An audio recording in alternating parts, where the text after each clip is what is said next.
అంతేనంటారా? Okay okay.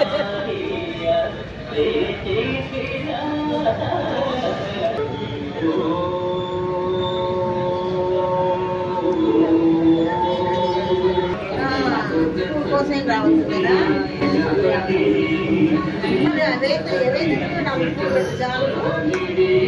బాగలేదు కదా.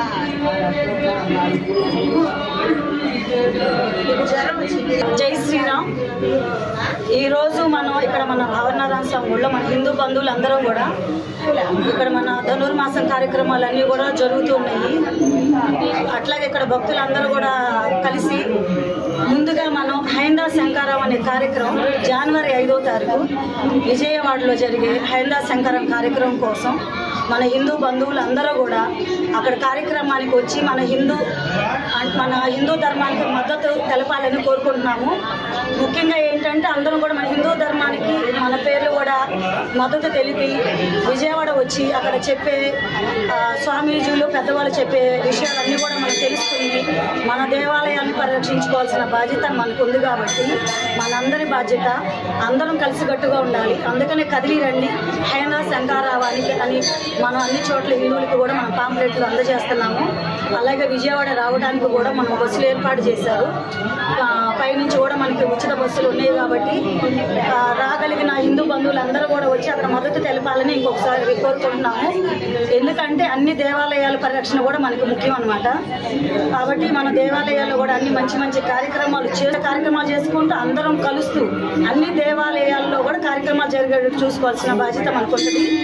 కాబట్టి హైందవ శంకరావానికి రావాల్సిందిగా అందరినీ కూడా హిందూ బంధువులందరినీ కూడా కోరుకుంటున్నాము. జై శ్రీరామ్. గ్రాహి పరమాత్మ స్వరూపుడు భగవద్గీత ఇచ్చాడు నాకు ఎక్కువ అన్నాడు. ఏడవద్దని కూడా చెప్పలే. నాకు ఈ తలకింద పెట్టుకున్నాడు. నేను చెప్పే ప్రతి పలుకు సత్యము. అది నా జీవితాన్ని ఎలా మార్చిందో కూడా మీకు చెప్తాను. మీ బిడ్డలందరూ కూడా అలాగే ఉంటుంది. ఒకవేళ నీకు ఆ దృక్కోణం కనపడకపోతే ఆ గార్డెన్ దగ్గర పెట్టి ఒక దుకాణం పెట్టి ఈ పిల్లలందరినీ ఈ పసిబిడ్డ కూడా వచ్చారు. అది దానిలో ఉన్న సూక్ష్మత్వాన్ని చెప్తాం, శ్లోకం చదివిస్తాం. రేపటి నుండి వాళ్ళ ప్రోగ్రామ్స్ కూడా ఉన్నాయి. 5 రోజులు అధ్యాయాలు చెప్తారు.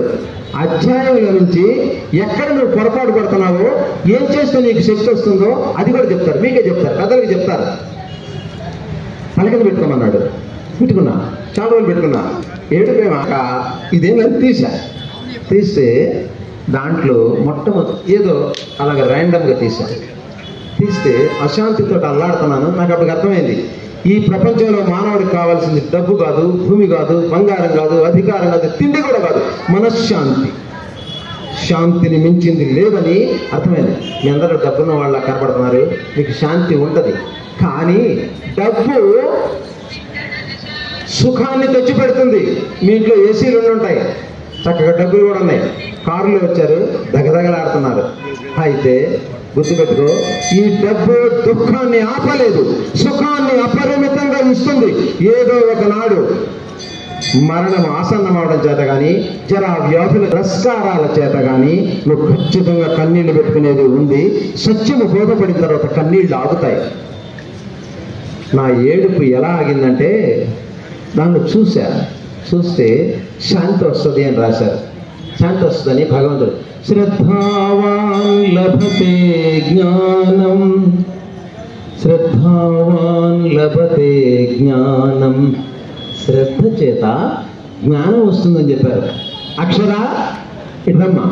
శ్రద్ధావాన్ లభతే జ్ఞానం తత్పర సంయతేంద్రియః.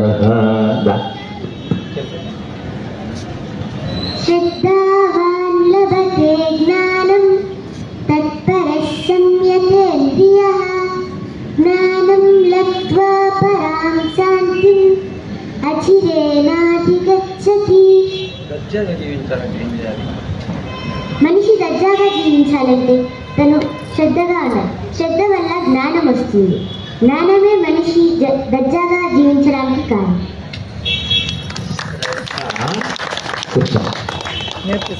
శ్రద్ధ వలన జ్ఞానం వస్తుంది. శ్రద్ధ వలన జ్ఞానం వస్తుంది. జ్ఞానమే శక్తి. Knowledge is power. దాని వలన నువ్వు దర్జాగా జీవిస్తావు. నేను ఖచ్చితంగా చెప్తున్నా, గీతామాతని స్పృశించి చెప్తున్నా, మీరు ఏ మతాన్ని కూడా వ్యతిరేకించవద్దు. నీ దగ్గర ఉన్నటువంటి నీ స్వయం ధనాన్ని, సమృద్ధిని నువ్వు చూడగలగాలి. ఈ పర్సు దొరికింది నాకు, ఇలా చూపించగా నాదే నాదే నాదే పర్సు, నాదే ఆ పర్సు అని 100 మంది అంటున్నారు. హైందవత్వం నాదే, నేను హిందువుని, హైందవత్వం నాది. నీదేనా? అంతమందికి ఇస్తావా? ఏమడుగుతావు ప్రశ్న? దీంట్లో ఏముందో చెప్పు అంటావు. హైందవుడువా? ముఠాలు కడుతున్నావా? ఏది ఆ పసిబిడ్డ చెప్పిన ఒక శ్లోకం చెప్పు. ఈ పరుసులో ఏముందో చెప్పు. శ్రద్ధావాన్ లభతే జ్ఞానం తత్పరసంయతేంద్రియః జ్ఞానం లబ్ధ్వా పరాం శాంతిం అచిరేణాధిగచ్చతి. ఆ నిమిషంలో నీకు శాంతి కలుగుతుంది. దేని చేతనో తెలిసిన బ్యాంక్ బ్యాలెన్స్ చేత కూడా రానటువంటి శక్తి, శాంతి జ్ఞానం చేత వస్తుందని భగవంతుడు చెప్పాడు. ఒక్క అక్షరం కూడా వేరు కాదు. నువ్వు ఈ భూమి, బంగారము, డబ్బు, పలుకుబడి వాళ్ళ పేర్లు, మీ ఇంట్లోనో మీకు తెలిసిన వాళ్ళు, గొప్ప గొప్ప మంత్రులు, వాళ్ళందరినీ ఎందుకు వదిలేస్తావో తెలుసునా? నీకు ఎప్పుడన్నా కష్టం వస్తే ఆ డబ్బు, ఆ బంగారం, ఆ వ్యక్తులు ఉపయోగపడతారని. కష్టము ఏం చేసింది నిన్ను? కష్టం అశాంతిని తెచ్చింది. ఆ కష్టం ఎందుకు బోధించడం లేదా? బోధించడం మనస్సు యొక్క గందరగోళానికి హారతలు ఎత్తుతున్నావు. అక్కడ కొన్నామనుకో భూమి, అది భలే పెరిగింది. వీడి కొంప ఉంచావనుకో, వాడిని మోసం చేసావనుకో, ఇంకా ముదిరి ఆయన చంపావనుకో, ఇక నీకు తిరుగు లేదు అని చెప్తా ఉంటది. ఇది దాని గందరగోళాన్ని విని సత్యాన్ని పోగొట్టు. ఆమె అడవిలో తీసుకెళ్ళి వదిలిపెట్టమని భార్య కూడా చెప్పిందంట. అడవిలో వదిలిపెట్టాక మనం ఏం చేస్తాం ఇక అంతకన్నా అందంట. ఆ బ్రాహ్మణ్ణి చేసి తీసుకెళ్ళాడు. ఆ చిట్టి తల్లిని తీసుకెళ్ళి యుక్త వయస్సురాలైంది. అడవిలో ఇక్కడే కూర్చోమా, ఇప్పుడే వస్తానని చెప్పి అంతు లేకుండా పారిపోయాడు. కొందరు వెళ్ళాక విపరీతంగా ఏడుస్తున్నాడు. ఈ గాథ చాలా చక్కగా మన జీవితానికి ఉపయోగపడుతుంది, మిమ్మల్ని శక్తివంతులు చేస్తుంది. కొందరు వెళ్ళాక ఏడుస్తున్నాడు. ఏడుస్తుంటే ఎవరో అక్కడ ఒక ఋషి విని వచ్చాడు. ఎందుకు ఏడుస్తున్నావు అన్నాడు. నాకు దరిద్రం తాండవిస్తా ఉంది, నా కూతుర్ని అక్కడ వదిలిపెట్టి ఏ పులో తింటే అంతటితో అది పోతా గొడవ, మేము అట్లా అడుగులు బతుకుతాము, పెళ్లి చేయాల్సి వచ్చింది, మనకు దాకా తిండి పెట్టాము, అందుకే నాకు వెళ్ళాను వచ్చాను, ఇంకా ఎదరగలాలంటే బంధం నన్ను వేధిస్తూ ఉన్నది అని చెప్పాడు. ఆయన చెప్పాడు, నీకు దీనికి విముక్తి మార్గం చెబుతా, ఈ బెత్తం పట్టుకో అన్నాడు. ఒక బెత్తం ఇచ్చాడు. ఇందులో బెత్తం 2 దెబ్బలు కొట్టు. ఏడు చూస్తే ఆ కళ్ళమట కారిన ఆ సూర్యరేణువులు చాలా విలువైన రత్నాలు అవి కింద పడితే అవి అమ్ముకొని హాయిగా బతుకని చెప్పాడు. నిజమా? ₹100 పెట్టుబడి లేదు కదా. వెళ్ళాడు, ఈ బెత్తం తీసుకొని వెళ్ళి 2 కొట్టాడు. ఆమె పెద్దగా ఏడ్చింది. ఎందుకు కొట్టాడు తండ్రి తెలియక ఏడ్చింది. ఈ కళ్ళెమ్మట కన్నీటి ధారలు కారాయి. అవన్నీ నేల పడంగానే ముత్యాలు రత్నాలు అయిపోయినాయి. ఓ ఎక్సలెంట్. ఇంకా ఆ పిల్లలు తీసుకుని ఇంటికి వెళ్ళాడు. ఇంటికి వెళ్ళి ఆ డబ్బులు అయిపోగానే 2 దెబ్బలు పడుతున్నాడు. ఏడవగానే ఇవి వస్తూ ఉన్నాయన్నమాట. మనం కూడా చేసేది అది చెప్తా ఎట్టగా. ఇక దొంగలు చూశారు. వీడికేంట్రా నడమంత్రం సిరి వచ్చిందని వాడి మీద బాగా నిఘా పెట్టారు.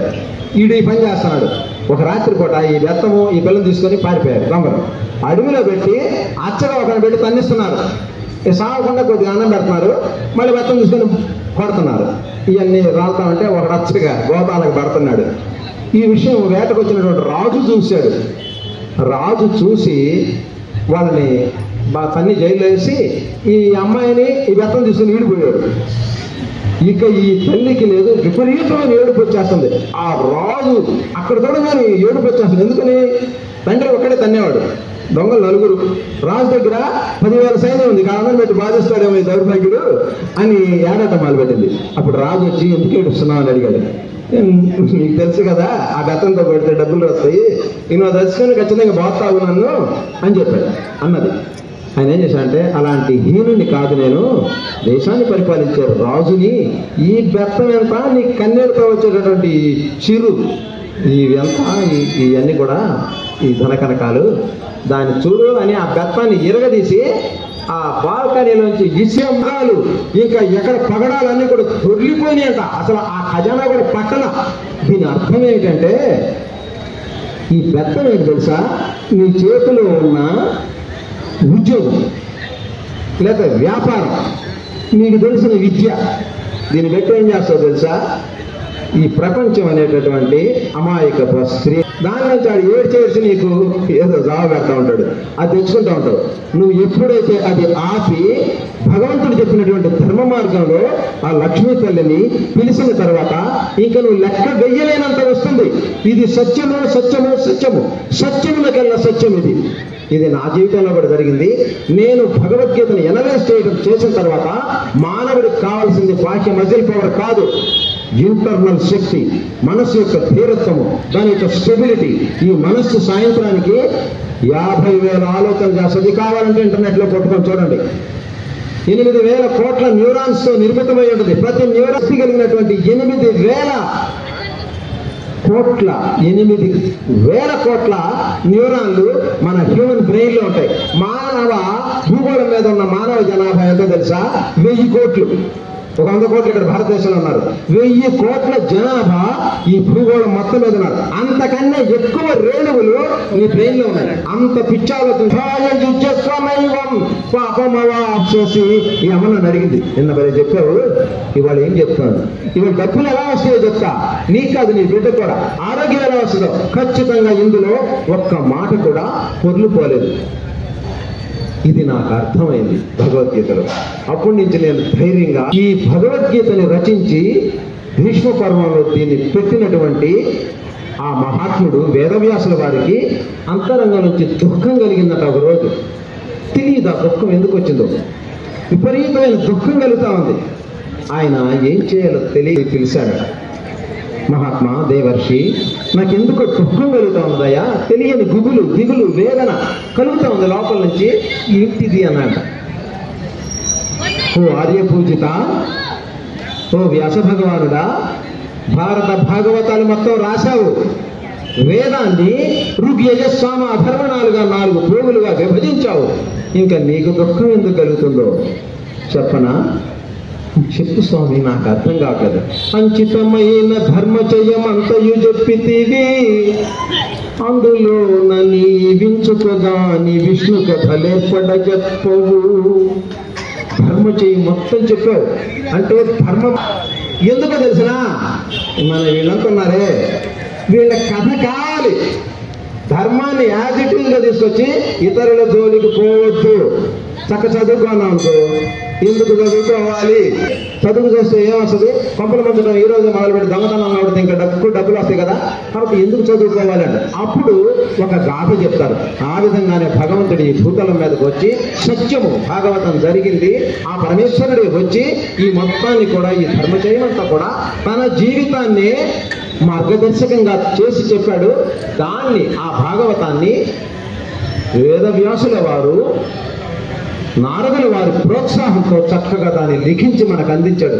లలిత స్కందము కృష్ణమూలము సుఖాలాపాభిరామంబు మంజులతా శోభితమం సువర్ణ సుమనస్సు జ్ఞేయము సుందరోజ్వల వృత్తంబు మహాఫలంబు విమల వ్యాసాల వాలంబునై వెలయున్ భాగవతాఖ్య కల్పతరువుర్విన్ సద్విజ శ్రేయమై. ఇది కల్పతరువు. ఇందులో ఒక్క మాట కూడా పొల్లు లేదు. మీకు కావలసినంత ధన కనక వస్తు వాహనాలు ఇస్తుంది. మీరు ఈ బెత్తంతో ప్రపంచాన్ని వేధించవలసిన అవసరం లేదు. ముఠాలు కట్టి అబద్ధాలు చెప్పవలసిన అవసరం లేదు. ఇందులో ఉన్న సత్యాన్ని తెలుసుకుంటే చాలు. అది నీకు ఎక్కకపోతే కథారూపంలో కూడా ఇవ్వబడింది. దాన్నే చెప్పాడు, అంచితమైన ధర్మచయం అంతా చెప్పితివి, అందులో నీ వించుకగాని విష్ణు కథలు ఏర్పడ చెప్పవు. ఇప్పుడు చెప్పు, ధర్మములు ప్రపంచించినా చెల్లదు. ఏం చేయాలో చెప్పరా? కూడా గిసలేడు. కాబట్టి ఇతనికి కథాస్వరూపంలో చెప్పవయా, చెప్పు. భగవంతుడి గాథ మొత్తం కూడా కథాస్వరూపంలో చెప్పు. అతను ఎంతటి వాడు, ఎట్టివాడు, ఎంత శక్తివంతుడో, ఏ విధంగా వ్యవహరించగలడో ఈ మొత్తం గాథాస్వరూపంలో చెప్పు. నీకు చెప్తేనే అర్థమవుతుంది. కాళీయ మర్దనం చేశాడు, గిరిని పైకెత్తాడు, జగదాసురుణ్ణి, బకాసురుణ్ణి, పూతన్ని చంపడం తర్వాత నీకు నమ్మకం కలిగింది. ఇతడు అనోరణీయాం సమనస్వరేజ, సర్వవ్యాపితమైనటువంటి ఈ పరమాత్ముడు ఒక్క మాట చెప్తే నీ సకల జీవితము బంధనాల నుంచి విడిపడుతుందని ఎంత చెప్పినా ఈ భాగము ఈ జ్ఞాన భాగము భగవద్గీత నీకు అర్థం కాలేదు కదా. ఈ గుడులు, భగవంతుని చతుర్భుజాలు, ఈ మొత్తం గాథలోంచే వచ్చాయి. అప్పుడు మాత్రమే నీకు అర్థమయ్యి భగవంతుడి చరణాలు పట్టుకోవడం, పుర్లు దండాలు పెట్టడం, స్తోత్రాలు పాడటం, ఇవన్నీ చేసిన తర్వాత నీ మనస్సు శాంతించింది. నేను కూడా ఏ ధర్మ సూక్ష్మాన్ని పట్టుకుని శక్తివంతుడయ్యానో ఆ ధర్మ సూక్ష్మాన్ని ప్రపంచానికి చెప్పాలని పొర్లు గింతలు పెట్టా. ఒక్కళ్ళు కూడా వినలా. తర్వాత నాకు ఎట్లాగో ఈ చిట్టి తల్లి ఇక్కడ వచ్చింది, ఆ వయసు పసిబిడ్డ దొరికిన తర్వాత వాళ్ళకి చెప్తే వాళ్ళు పట్టుకుంటూ మొదలుపెట్టిన తర్వాత ఈ ఆత్మ శాంతించింది. ఇదిగో నన్ను నడిపే దేవత కూడా నా చిట్టి తల్లి, నా కూతురు, ఇది ఇట్లా కాదు బాబాయ్, ఇలా నడవాలి, ఇలా నడవాలి చెప్తుంది. నాకేం తెలియదు ప్రపంచ జ్ఞానము, ఒక్క భాగవతము భగవద్గీత తప్ప ఇంకేం తెలియదు. దాంతో నేనేం సృష్టించగలను తెలుసా? ధైర్యాన్ని. నాకే కాదు, నా చుట్టూ ఉన్న వాళ్ళకు కూడా. నా దగ్గర 40 మంది పనిచేస్తున్నారు, వాళ్ళంతా సంతోషంగా ఉన్నారు. మా దగ్గర మొక్కలు తీసుకెళ్ళి ఇంకా 40-50 మంది ఉన్నారు. ఈ 2 రాష్ట్రాల్లో కూడా మొక్కలు నేను సప్లై చేస్తా. దాని సూక్ష్మం ఇదంతా ఎలా తెలుస్తుందో తెలుసా? ఈ అల్లరి ఆగిన తర్వాత ఇక్కడి నుంచి ఇక్కడికి 14 అంగుళాలు, ఇదే రామాయణం. ఇక్కడ జరుగుతున్నటువంటి వ్యర్థగోళ మొత్తాన్ని దాటి ఈ హృదయ స్థాయికి నువ్వు చేరుకోవడమే అరణ్యవాసం. ఆ విధంగా చేరుకున్న తర్వాత భగవంతుని ప్రేరణను సూక్ష్మంగా నువ్వు పట్టుకోగలుగుతావు. నువ్వు చేసే ప్రతి పని నీకు కలిసి వస్తుంది. ఇందుకు సందేహమే లేదు. కలుసుబాటు ప్రారంభమవుతుంది. నా మాట నమ్మండి. ఈ భగవద్గీతలో ఉన్నటువంటి అద్భుత సత్యాలని మీరు పట్టుకోండి, వాటిని జీవితంలో ప్రాక్టీస్ చేయండి. ఇలా కూర్చున్నా, బస్సులో వెళ్తున్నా, వంట చేస్తున్నా మీరు అది సాధన చేయవచ్చు. ఆ సాధనని పరమేశ్వరుడు చెప్పాడు. దాన్ని చక్కగా మనము 4-5 కలిసి భగవద్గీతని విశ్లేషించడం ద్వారా మీరు ఖచ్చితంగా శక్తివంతులవుతారు. శక్తి అంటే ఏమిటి అనంటే డబ్బులు వస్తాయి, పిచ్చి పిచ్చి శక్తులు కాదు. ఆ భగవంతుడు వచ్చాడు, నాకు కనపడ్డాడు, నీకేం భయం లేదు, ఇదిగో విష్ణు చక్రం అని చెప్పాడు, ఇలాంటి పిచ్చి మాటలు కాదు. నీకు ఆర్థికమైనటువంటి శక్తి వస్తుంది, నీ ఆరోగ్యం బాగుపడుతుంది, మానవ బంధాలు బాగుంటాయి, సామాజిక గౌరవం, ఈ 4 కూడా మీకు ఖచ్చితంగా వస్తాయి. సైంటిఫిక్ యాక్సెప్టెన్స్ తోటే మేము చెప్పగలుగుతాం. ఇంత రీసెర్చ్ చేస్తూ ఉన్నాం దీని మీద. మీరు కూడా రావాలని, దీంతో కలవాలని, దీనిలో ఉన్న అద్భుతత్వాన్ని తెలుసుకోవాలని, వ్యర్థమైన వ్యవహారాలు మానివేయాలనే మా ఆకాంక్ష. వారణాసి అని పేరు పెట్టాం. వారణాసి అంటే గతాన్ని తగలేయడం. 2 సంవత్సరం జీవితం తిరిగే కదా దీన్నేసుకొని, దీన్ని అక్కడ తగలేస్తారు. ఎక్కడ? శ్మశాన వాటికలో. భారత శ్మశాన వాటిక ఏంటంటే వారణాసి. నేను తగలేయమని. గతం నేను అప్పుడు అట్లా, ఇప్పుడు ఇట్లా, ఈ మొత్తం వదిలిపెడితే ఇప్పుడేంటో నీకు అర్థమవుతుంది, వర్తమానం ఏంటో అర్థమవుతుంది. గతం భూత భవిష్యత్తుల్లోకి నువ్వు వెళ్ళవద్దనే భగవంతుడు 2 కళ్ళు పెట్టి మధ్యలో నాసిక పెట్టాడు. ఇటు సున్నా వర్తమానమై నేనున్నా. ఈ సత్యాన్ని ఈ భగవద్గీత బోధించింది. దీనిలో నుంచి నేనేం తెలుసున్నానంటే, నేను కూడా అంచితమైన ఈ విషయాలన్నీ కూడా జ్ఞానాన్ని పట్టుకుని వేలాడితే కాదు, దీనికి ఒక గాథ చెప్పాలి. అందులో కూడా మా టార్గెట్ గ్రూప్ ఏదో స్పష్టపడింది. ఈ వృద్ధులు కాదు, ఈ యువకులు కాదు. యువకులంతా మోటార్ సైకిల్ను, సెల్ ఫోన్ పట్టుకొని చాలా బిజీగా ఉన్నారు. వృద్ధులు లేదు, ఎదురికి పోయేవాడిని, నాకెందుకు ఈ వ్యాపారాలు అవన్నీ, ఎప్పుడు అది అయిపోయింది. ఇప్పుడు మా అబ్బాయి బాగా చూస్తున్నాడు, వాళ్ళు తిట్టినా కానీ వేళకు మొహాన్ని పడేస్తుంది మా కోళ్ళు, నాకు పెన్షన్ వస్తుంది, ఇంకెందుకు నాకు ఈ భగవద్గీత అనుకుంటూ ఉన్నారు. కాబట్టి అలాంటి కొంచెము జీవితానికి భరోసా దొరికితే ఇక మనకు భగవద్గీత పని లేదు. ఈ వయసులో కాదు, నా వయసులో కాదు, ఇంకా నాకన్నా పెద్ద వయసులో కూడా మనం సృష్టించగలము. సంపదను సృష్టించగలము, వ్యవస్థలను సృష్టించగలము, మన బిడ్డల్ని ఖచ్చితంగా గైడ్ చేయగలము. ఆ సూత్రాలన్నీ కూడా, ఇన్నర్ ఇంజనీరింగ్ మొత్తం కూడా భగవద్గీతలో నిక్షిప్తమై ఉన్నది. ఈ సత్యాన్ని ఈ పసిబిడ్డ దొరికారని చెప్పాను కదా నాకు, వాళ్ళకి ఎలా చెప్పాలంటే, వాడికి 3 ఇష్టమైనవి ఉన్నాయి. వాడికి కథలంటే ఇష్టం, వాడికి చిరుతిండి అంటే ఇష్టం, వాడికి ఆటలంటే ఇష్టం. ఇంకా మేమేం చేసామంటే, నన్ను ఇలాంటి వాటిలో నడిపేది మా అమ్మాయి గుడికి. వీరలక్ష్మి అయితే మంచి వీరోచితంగా ఉంటుందని నిన్న ఈ బాబు గారు లేరు, నాగేంద్ర బాబు, ఖడ్గలక్ష్మి పోయింది. ఆ బ్రెయిన్లో ఏదో వీరోచితం గుర్తుంది. వీరత్వానికి ఖడ్గం గుర్తు కదా అమ్మా, ఖడ్గలక్ష్మి అన్నాడు. ఖడ్గలక్ష్మి కదా, వీరలక్ష్మి అన్నాడు. ఈ ఖడ్గలక్ష్మి నన్ను చక్కగా గైడ్ చేస్తాను. బాబా ఇలా చేయాలి. నేను ఒక గుడిసె లాంటిది ఒకటి వేసి పిల్లలందరూ రమ్మన్నా. ఎట్లా కాదు, 3 లక్షలు ఖర్చు పెట్టి, ఫాల్ సీలింగ్ పెట్టి, ఒక 18 ఫ్యాన్లు పెట్టి, ఒక 20 లైట్లు పెట్టి, ఇంకా వచ్చే సంవత్సరం ఏసీలు పెట్టాలన్నాడు. ఇవన్నీ భగవద్గీత నీకు నేను కూర్చోండి. వాళ్ళు ఆడుకునే మెటీరియల్ ఇవన్నీ తీసుకొచ్చాం. సో పసిబిడ్డలకి దేని ద్వారా వాళ్ళని పట్టుకోగలమో నాడి, దాని మీద ఒక 6 గాథలు రాశా. ఈ గాథ పలికిన ఒక గీతార్థం వాడు చెప్తాం, వాడికి మంచి మజాగా చెబుతాం గాథ. అయితే దాంట్లో గీతార్థం దాగి ఉంటుంది. ఏం చేస్తాడు అసలు చేదుగా ఉంటాయి మాత్రలు, దాని పైన స్వీట్ కోటింగ్ పెడతాడు, నాలుకెళ్ళి తాకని తీగుంది, వీడు మింగుతాడు, లోపల ఉంటుంది పచ్చి విషయం, లోపలికి వెళ్ళి నీకు శుభం చేస్తుంది. అట్లాగే భగవద్గీత కూడా కూర్చోబెట్టి పార్థాయ ప్రతిబోధితామని చిట్టాలు చదువుతున్నాం అనుకో, ఈ పిచ్చొక్కొద్ది, ఈడెక్కడ దొరికాడు, మానాన్ని తీసుకొచ్చి ఈ దౌర్భాగ్యుడికి తగిలిచ్చాడు, నేను ఎట్లా చావాలి, ఎట్లా తప్పించుకోవాలి అని వేదన చెందుతుంది. ఇప్పుడు మా దగ్గరికి 50 మంది వస్తారు, ఎప్పుడెప్పుడు సండే వస్తుందా. ఒక ఆయన ఇచ్చాడు, ఏం చదువుతున్నారు అన్నాడు, భగవద్గీత అన్నాడు.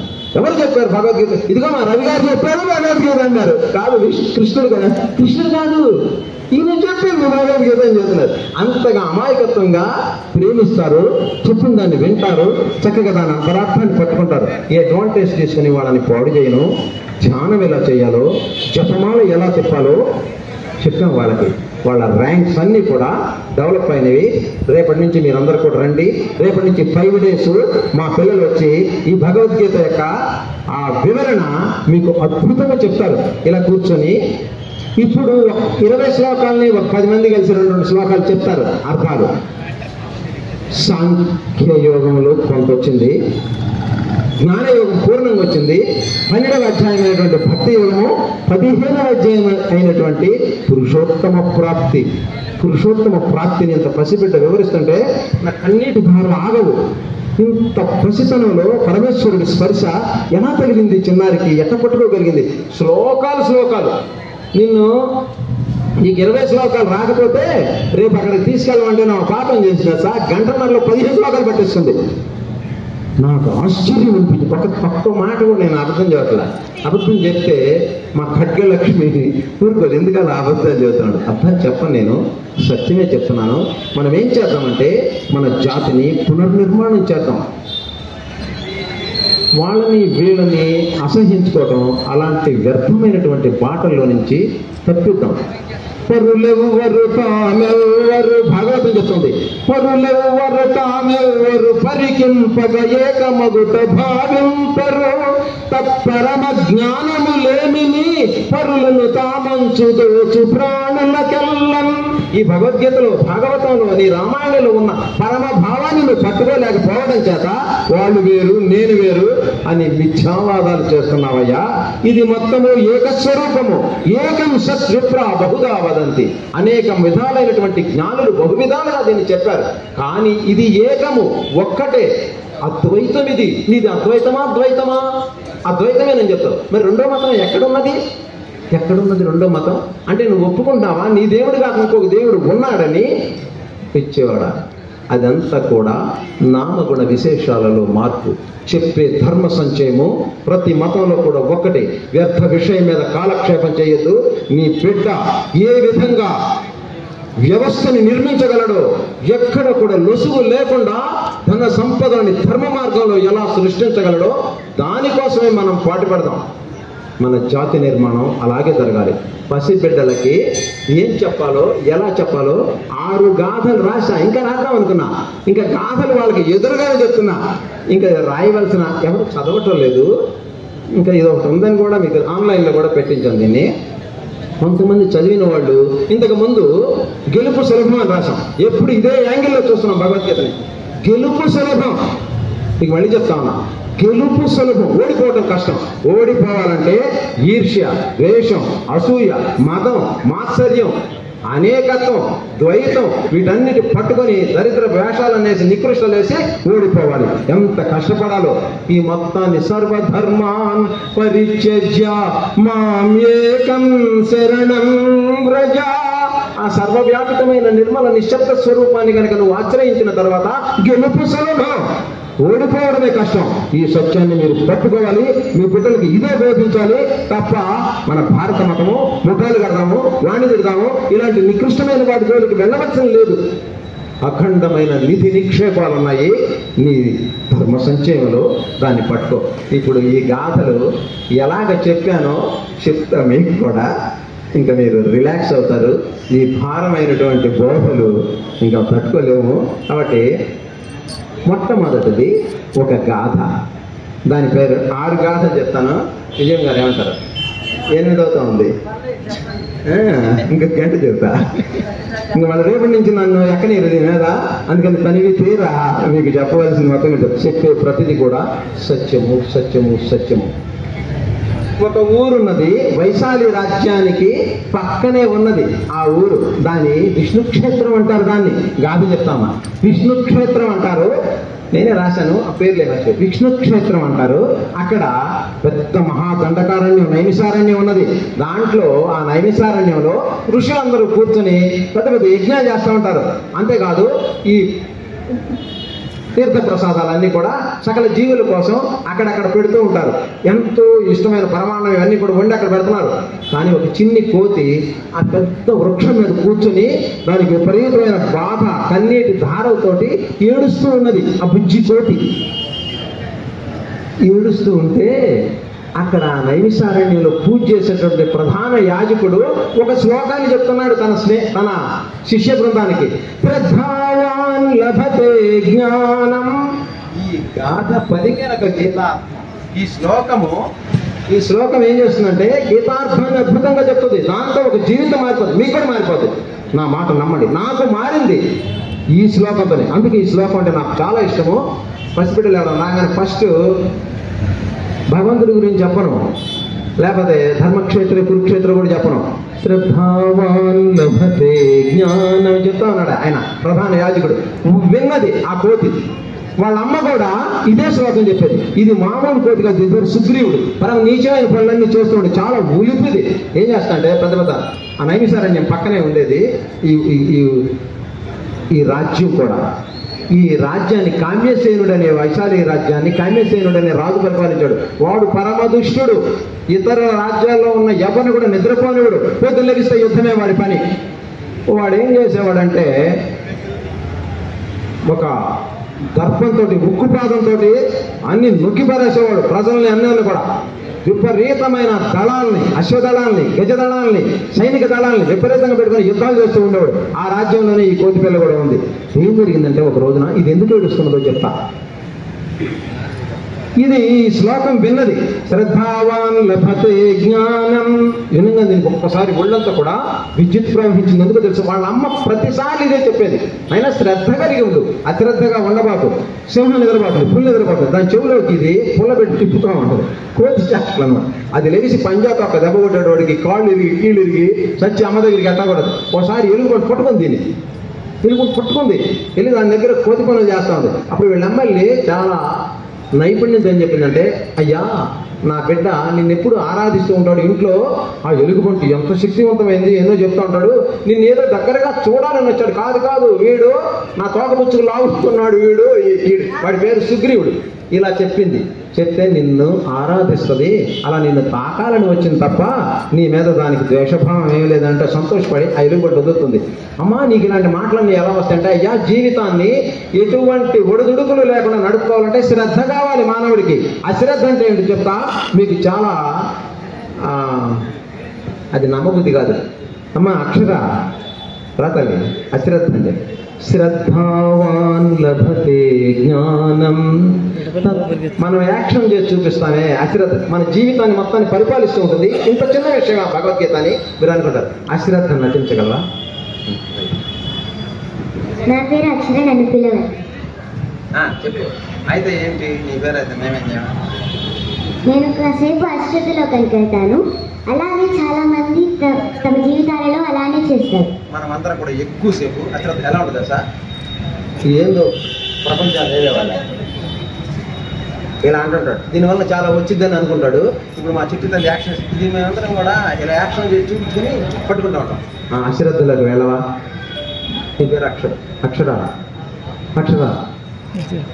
ఎక్కడికి వెళ్ళా? ఎక్కడికో వెళ్ళింది మనసు.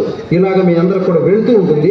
దీనివల్ల మీరు నాశనం అవుతుంది. దీనివల్ల మీకు రోగాలు వస్తుంది. దీనివల్ల మీరు సంపదను సృష్టించలేకపోతుంది. దీన్ని అశ్రద్ధ అంటారు. శ్రద్ధ ఎంత చిన్న విషయం చూడు. ఇది రోజులో ఎన్ని వేల సార్లు వెళ్తారో మీరు చూడండి. ఇంకా నీకు బాగా యాక్షన్ రావాలి. నేనేం చేస్తాను చూడు. నువ్వు పడుతున్నాను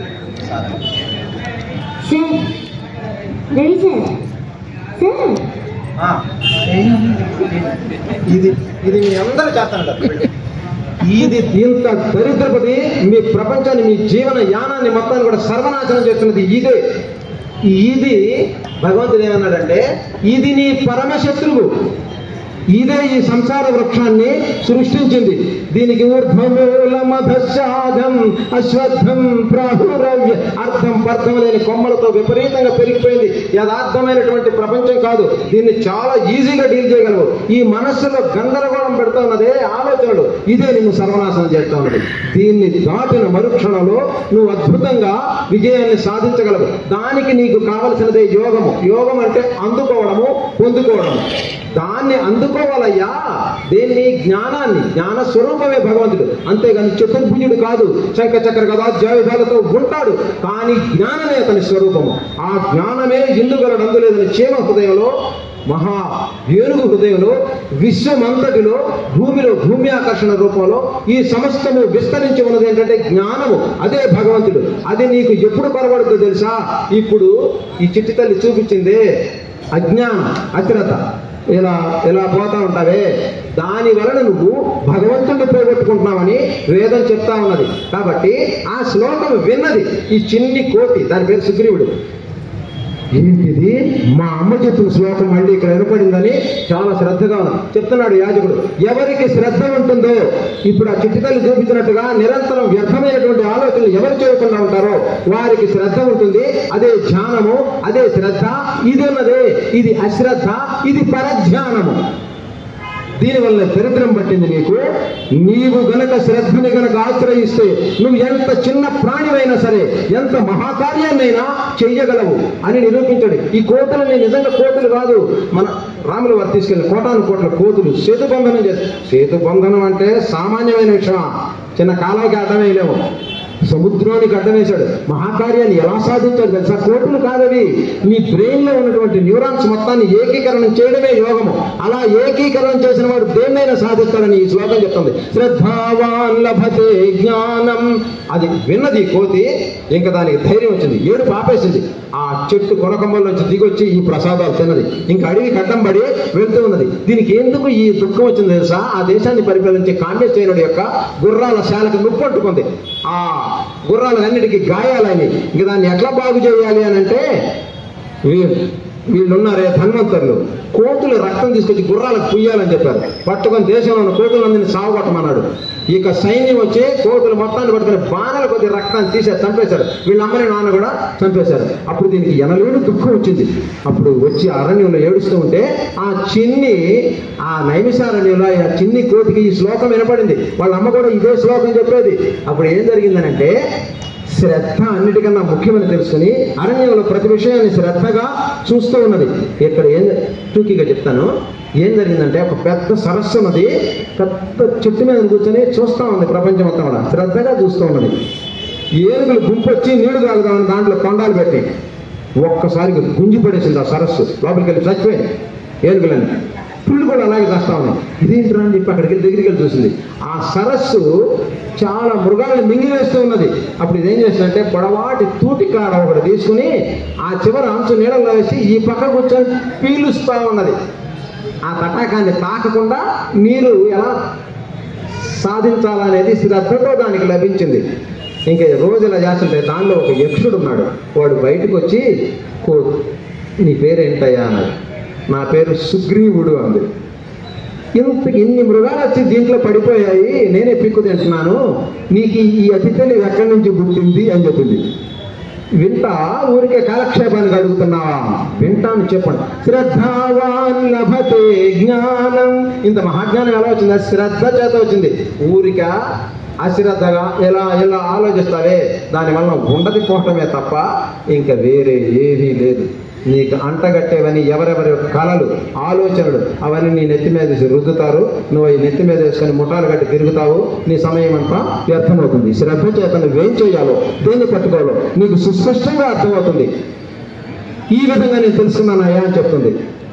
ఆహా, ఎంత అద్భుతమైన మాట చెప్పావు, ఎంత అద్భుత శ్లోకం చెప్పావు, నీకేం కావాలో చెప్పాను. నీ మెళ్ళ దగదగలాడుతున్నదే మాల, ఇలాంటి ఒకటి వేశారు తెస్తున్నాడు యక్షుడు. అది ఒకసారి ఇస్తావా? నాకు 10 రోజుల తర్వాత తెచ్చిస్తాను నీకు మళ్ళీ అంటాను. ఓ సుగ్రీవుడా, దీంట్లో ఏమి లేదయ్యా, ఇది ఊరికే జిలుగు వెలుగులు మాలేను, దీంట్లో ఏ మహిమ లేవు. మహిమంతో ఎవడికి పనుందయ్యా? ఇంత మహిమాన్వితమైనటువంటి వేద భాగాన్ని ఎవడు పట్టుకున్నాడు? జిలుగు వెలుగులే పట్టుకుంటారు, ముఠాలు కట్టడమే పట్టుకుంటారు. అది నాకు ఇవ్వు, చూస్తాను. జిలుగు వెలుగులకు హారతలు కోటాను కోట్ల మంది జనం ఉన్నారు, బుర్ర తక్కువ వాళ్ళు, అల్పబుద్ధులు, వాళ్ళందరినీ కట్టగట్టి నిధికొచ్చి నీ దీంట్లో వేసి తొక్కుతాను అన్నది. సరే తీసుకోమని చెప్పి ఆ మాల ఇచ్చాడు. ఇది మాల వేసుకుని రాజుగారి ప్రాకారాల మీద ఎగురుతుంది, దగదగలాడిపోతుంది ఈ మాల. అది చూసి రాజు దాన్ని బట్టి ఆ మాల ఎందుకు అనుకుందాం అన్నాడు. అది దొరకల. అన్ని శ్రద్ధతో ఎలా తప్పించుకోవాలి మొత్తం తెలుసు దానికి. చివరికి జనాన్ని మంత్రులందరూ పెట్టుకుని కోదినట్ట పట్టాలని ఆలోచిస్తున్నాడు వీడు. అక్కడ వెళ్ళిపోయింది డైరెక్ట్గా వాడు అక్కడ కాన్ఫరెన్స్ హాల్లోకి వెళ్ళిపోయి ఒక చైర్ లాక్కుని కూర్చుంది కోతి. ఆ రాజు ఆశ్చర్యపోయాడు, దీనికి ఇంత ధైర్యం? ఈ మాల వల్లనే ధైర్యం అనుకుంటున్నాడు. దీన్ని కదిలిస్తే ఆ మాల బొగ్గమని సాగొట్టు దాని జోలికి ఎవరు అలమాకండ్రా అంటాడు. ఆ రాజుకి మొత్తం తెలుసు, ఈ మాల యొక్క గొప్పతనం అంతా తెలుసు. మీరందరూ బయటికి పండిరా అంది. రాజా మొత్తాన్ని పంపి బయటికి అంది. మరే పండిరా బయటికి, నేను కోతి మాట్లాడుకోవాలన్నాడు. అది చెప్పింది, రాజా దీనికి అఖండమైనటువంటి ఇవి ఉన్నాయి, నీకు ఇద్దామనే వచ్చా, ఇవ్వు అన్నాడు. దీన్ని కాదు, ఇలాంటి దాన్ని నీకు ఒకటి సంపాదించి పెడతా, నువ్వు పని చేయాలి. ఏం చేయాలి? ఈ దండకారణ్యంలో ఒక గొప్ప సరస్సు ఉంది, దాంట్లో 3 మునకలు వేయాలి నువ్వు అని చెప్పింది. మాల వస్తుందా అంది. బ్రహ్మాండమైన మాల వస్తుందని చెప్పింది. అయితే మా భార్యను కూడా తెచ్చుకోవచ్చున్నాడు. తీసుకురా, నీ రక్త సంబంధికులు మొత్తాన్ని పెట్టరా అంది. 50,000 మంది వచ్చారు. మొత్తం తీసుకెళ్లి సూర్యోదయం నువ్వు అను, అరే మీరు ఎగురు దూకండి, మీ అందరికి మాలలు వస్తాయి, ఇంకా అద్భుత శక్తులు వస్తాయి అన్నాడు. ఎత్తైన గోడ మీద కూర్చున్నాడు వీడు, కొండ మీద వచ్చాడు. సూర్యుడు దూకండి రా అన్నాడు. వీడు సైన్యం మొత్తం అయిన వాళ్ళందరూ 50,000 మంది దాంట్లో దూకి సచ్చారు. చిన్ని కోతి అద్భుతాన్ని సృష్టించింది. ఇక వీడు విపరీతంగా ఏడుస్తున్నాడు. వెళ్ళింది కోతి. రాజా ఎందుకు ఏడుస్తున్నావు గ్రామీణులాగా, ఏం జరిగిందని? ఓరి దౌర్భాగ్యుడా, నా వంశం అంతా నాశనం చేసి ఇంకా బోధన చేస్తున్నానంటే, శ్రద్ధ లేని వాడికి ఇలాగే జరుగుద్ది. ఈ వైవిధ్యం ఉన్నదే, ఒక జంతువు నశించిపోకూడదు. దీన్ని మొత్తాన్ని శాస్త్రవేత్తలు పట్టుకున్నారు. నువ్వు అది పట్టుకోలేక నీ చిన్ని గుర్రాలు, నీ సైన్యము, నీ రాజ్య విస్తరణే ప్రధానం అనుకున్నావు. కోతులు కూడా జీవులని నీకు అర్థం కాలేదా? కాబట్టి ఇది నీ అజ్ఞానానికి, అశ్రద్ధకి వచ్చినటువంటి జీతమయ్యా. కాబట్టి శ్రద్ధాళుడవై ఉండని చెప్పి వెళ్ళిపోయింది. ఇది ఒక గాథ. శ్రద్ధ ఎంత అద్భుతత్వాన్ని సృష్టిస్తుందో అది గాథ. తర్వాత పని భగవంతుడు అంటే యతః ప్రవృత్తిర్భూతానాం యేన సర్వమిదం తతం స్వకర్మణా తమభ్యర్చ సిద్ధిం విందతి మానవః. మానవుడు తన స్వీయ కర్మ చేత అర్చన చేస్తాడు, దాని ద్వారానే భగవంతుని పట్టుకుంటాడు. స్వకర్మణా తమభ్యర్చ సిద్ధిం విందతి మానవ. మీ అందరికీ బోరు పడుతుందా? 8 అయింది, ఇంకా మిగతా 6 గాథలు ఉన్నాయి. ఇంకోసారి చెప్తాను. దీని యొక్క సమగ్ర సారాంశం ఏంటంటే, పసిబిడ్డలకి గాథ ద్వారా చెప్పాలి. ఈ గాథ ఒక శ్లోకం మీద నిర్మితమై ఉంటుంది.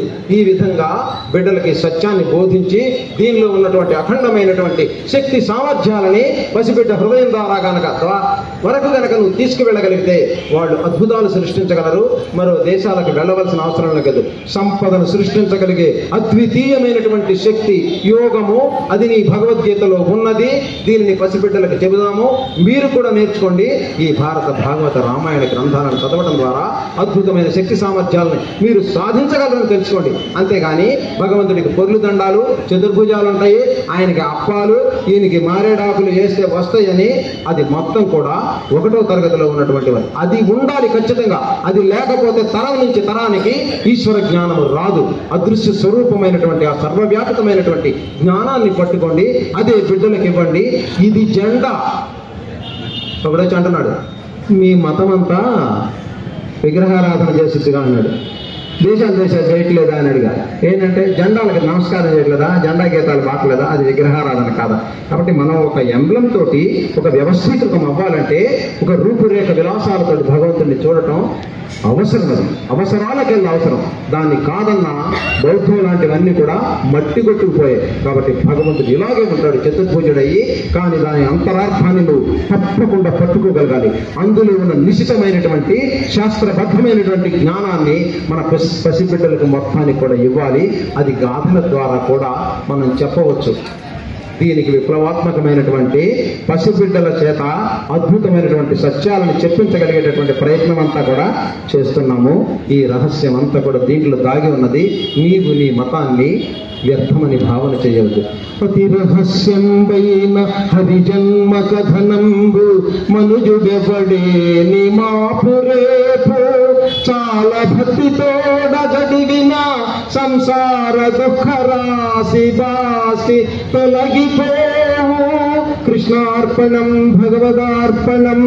భావనారాయణ స్వామి పాదాలకు ప్రభు నీ పాదాబ్జము బ్రహ్మ పూజ్యము గదా, నీ సేవ సంసార సంతాపధ్వంసినియో గదా, సకల భద్ర శ్రేణులను ప్రీతితో ఆపాదింతువు గదా, ప్రపన్నులకు కాలాధీశ.